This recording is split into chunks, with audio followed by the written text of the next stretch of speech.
그다음에 이제 쟁점 하나가 이제 성남 도시개발공사의 사업 참여 배제를 했다는 건데 이게 뭔가 이게 앞에 쟁점하고 연관이 돼요. 그러니까 용도 상향의 조건 중에 하나가 성남도공을 사업에 참여시키는 거였는데 이제 개발 이익이 분산될 것을 우려해서 아시아 디벨로퍼 대표가 그 김인섭 씨를 통해서 정진상 실장에게 청탁해서 성남도공이 사업 참여에서 빠졌다고 이제 그렇게 검찰은 보고 전체 그 사건의 얼개를 짜고 있는 거거든요.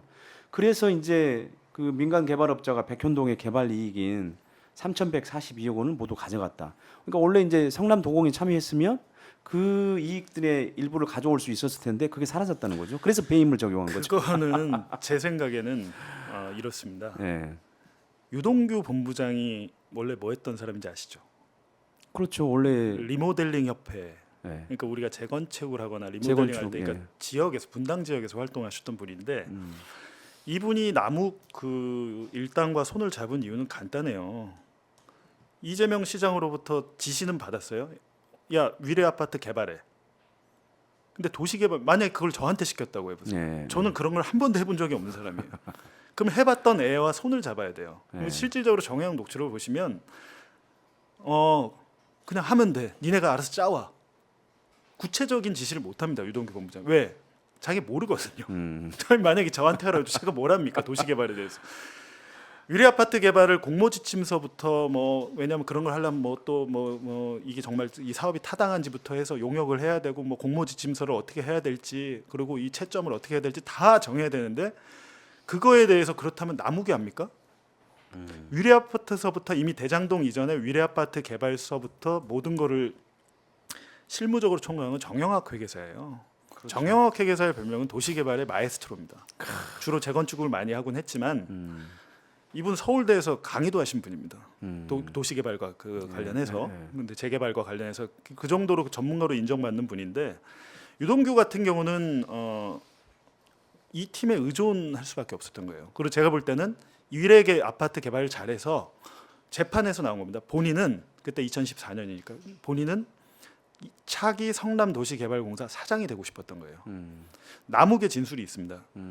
본인이 사장이 될 줄 알았는데 사장이 안 된 거예요. 그렇죠. 예. 그래갖고 황무성 사장 기존에 있던 사장을 막 쫓아내고 하잖아요. 유동규가. 근데 유동규는 사장을 노렸지만 실패했죠. 미수에 그쳤는데 네. 잘해 보이고 싶었던 것 같아요. 그래서 이제 대장동 업자들과 손을 잡았고 정영학 어찌됐든 위례 아파트 개발이 잘 됐어요. 다 되고 나서 그 다음에 이제 대장동으로 들어간 건데 유동규 기획본부장이 이끄는 성남도시개발공사가 제 생각에는 대장동과 백현동을 동시에 할 수 있었을까? 만약 한다고 했더라도 하려고 했다고 하더라도 할 수가 없습니다. 그 캐파가 될까요? 정영학 회계사가 그럼 대장동 자체가 굉장히 사이즈가 큰 네, 그 네. 도시개발 사업인데 백현동까지 같이 한다? 그거는 아마 힘들었을 것 같은데 그거에 대해서는 저희가 판단할 부분은 아니고 네. 아까 말씀드렸지만 이 중간에 모든 거 복잡한 게 있지만 여기서 정말 이 사건 이 두 사건을 심플하게 보면 이재명 대표가 배임을 저지를 만한 성남시에 수백억 수천억 손해를 끼칠 만한 동기에 대해서 찾아야 됩니다. 증거를. 그러니까 이제 그 동기가 제가 아까 앞서 얘기 드린 것처럼 대체로 그런 사건에서의 범죄 동기는 사실 돈이에요. 그렇죠. 그러니까 돈이 누군가에게 갔거나 이재명 대표에게 갔거나 아니면 이재명 대표의 뭐 가족들한테 갔다든지 주변에 갔다고 한다면 그게 명확하게 밝혀지면 사실은 뭐 증명할 수 있겠죠. 근데 지금 이재명 대표는 1원 한 푼도 이익을 취하지 않았다라고 하고 그다음에 그 민간 개발업자가 얘기하는 그 200억 원의 목 그것도 사실은 김인섭 씨는 그게 아니다. 이재명과 정진상의 몫이 아니다라고 얘기를 하고 있거든요. 근데 그렇다고 해서 네. 이 도시개발 사업이란 거는 뭐 여기뿐만이 아니고 굉장히 좀 지저분하잖아요.